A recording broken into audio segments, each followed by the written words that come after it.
GKയുടെ German language learning programme കാണുന്ന എല്ലാവർക്കും നമസ്കാരം. കഴിഞ്ഞ പാർട്ടിൽ നമ്മൾ കണ്ടത് മസ്കുലിൻ ജെൻഡറിലുള്ള നൗൺസിനെ കണ്ടുപിടിക്കാനുള്ള ചില ഹെൽപ്സ് ആണ്. ഈ പാർട്ടിൽ നമ്മൾക്ക് ഫെമിനിൻ ജെൻഡറിലുള്ള നൗൺസിനെ കണ്ടുപിടിക്കാനുള്ള ഹെൽപ്സ് ഒന്ന് കാണാം. നൗൺസ് എൻഡിങ് വിത്ത് ആൽഫബറ്റ്സ് ഹ, എ, ഇ, ട്, ഹൈറ്റ്. For example Freiheit, Gesundheit, Mehrheit, etc.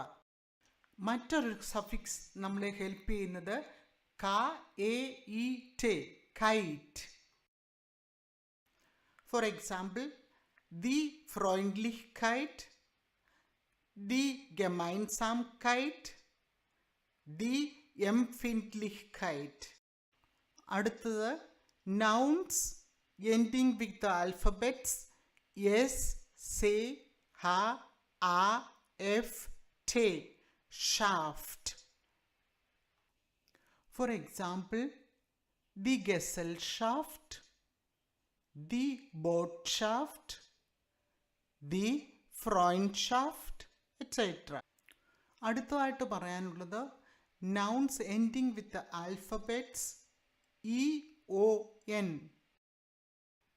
For example, the Region, the Position, etc. ഇനി അടുത്തതായി UNG, സഫിക്സ് ആയിട്ടുള്ള നൗൺസ്. ഇതിനുള്ള എക്സാമ്പിൾസ് ആണ് ദി Achtung, ദി Beziehung, ദി Bildung. ഇനിയും ഫെമിനിൻ ആയിട്ടുള്ള ചില നൗൺസിൻ്റെ എക്സാമ്പിൾസ് ആണ് മോട്ടോർ സൈക്കിൾസിൻ്റെ brand name. For example BMW, Honda, Kawasaki, Yamaha, etcetera. ഇനിയും ഷിപ്സിൻ്റെ പേരും ഫെമിനിൻ ആയിട്ടാണ് കണക്കാക്കപ്പെടുന്നത്. ഫോർ എക്സാമ്പിൾ ദി ടിറ്റാനിക്, ദി ക്വീൻ എലിസബത്ത്, എക്സെട്ര. ഇനിയും വളരെ പ്രധാനപ്പെട്ട ഒരു കാര്യം ദ നമ്പേഴ്സ് എപ്പോഴും ഫെമിനിൻ ജെൻഡറിലാണ്. ദി ഐൻസ്, ദി സ്വൈ, അങ്ങനെ പോകുന്നു. ഈ നമ്പേഴ്സ് നമുക്ക് അടുത്ത പാർട്ടിൽ പഠിക്കാം. ഇനി നമുക്ക് ന്യൂട്രൽ ജെൻഡർ കണ്ടുപിടിക്കാനുള്ള ചില ഹെൽപ്സിനെ കുറിച്ച് നോക്കാം. ന്യൂട്രൽ ജെൻഡറിലുള്ള നൗൺസിൻ്റെ ആർട്ടിക്കിൾ ദാസ് ആണെന്ന് നമ്മൾ കണ്ടു കഴിഞ്ഞു. ജർമ്മൻ ലാംഗ്വേജിൽ കളേഴ്സ് എപ്പോഴും ന്യൂട്രൽ ജെൻഡറിലുള്ള നൗൺസ് ആയിട്ടാണ് കണക്കാക്കപ്പെടുന്നത്.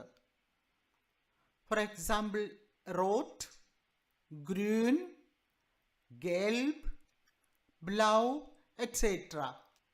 എന്നാൽ കളർ എന്ന വാക്കിനെ സൂചിപ്പിക്കുന്ന ജർമ്മൻ വാക്ക് ഫാർബെ. ഈ വാക്ക് ഫെമിനിൻ ആണ്, ദി ഫാർബെ. ഇനിയും ന്യൂട്രൽ നൗൺസിൻ്റെ ഒരു ഉദാഹരണമാണ് സബ്സ്റ്റാൻസിവിയർട്ട് വെർബൻ, അതായത് നൗൺഡ് വെർബ്സ്. ചില വെർബ്സിന് വെർബായിട്ടും നൗണായിട്ടും ഉപയോഗിക്കാറുണ്ട്. അങ്ങനെയുള്ള നൗൺസിനെയാണ് നൗൺഡ് വെർബ്സ് എന്ന് പറയുന്നത്. For example essence. എസൻ എന്ന് പറഞ്ഞാൽ ടു ഈറ്റ്. എന്നാൽ ഫുഡ് എന്ന നൗണിനും എസൻ എന്ന് തന്നെയാണ് പറയുന്നത്. ഈറ്റ് എന്ന വെർബിനെ ഫുഡ് എന്ന നൗൺ ആക്കി നമ്മൾ ഉപയോഗിക്കുമ്പോൾ അതിന് ഡാസ് എന്ന ആർട്ടിക്കിൾ കൂട്ടി ഉപയോഗിക്കണം.